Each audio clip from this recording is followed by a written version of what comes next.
I knew they were going to call. I just knew it. I mean, it's a pandemic, and technically I'm the only one with a camera at home, but they called, and we're here. It's the pilot episode of Carr Parts, and I'm Carr. You get it, right?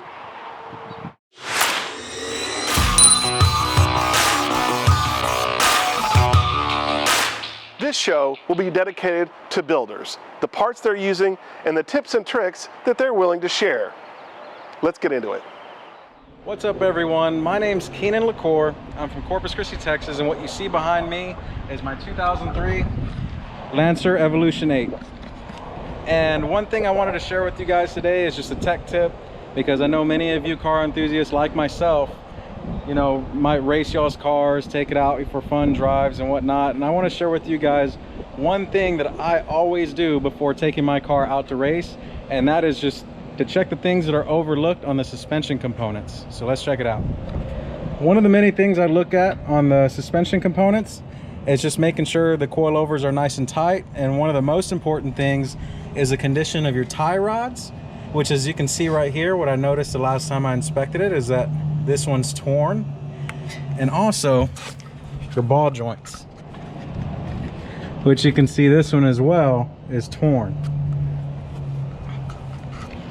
And next we'll go to the back, and on this ball joint you can kind of see this one's in okay condition. It's already starting to dry rot, so we have to look at replacing this one soon. One thing you most certainly don't want to do is take your car at high speeds, 100 miles an hour, 150, in this case on this one 170, with torn ball joints and messed up tie rod ends. So I already have the parts to replace on this car before I take it out for its next run, and just to make sure that nothing goes wrong at the track, because if you lose a ball joint or lose a tie rod end, you're more than likely putting your car into a wall.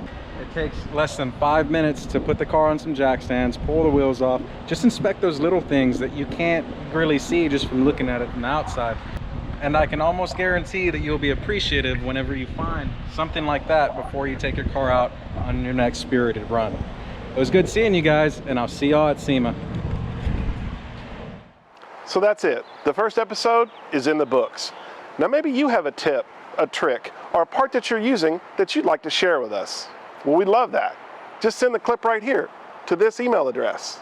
Who knows? Maybe you'll be on the next episode of Carr Parts. And until then, I'm Carr.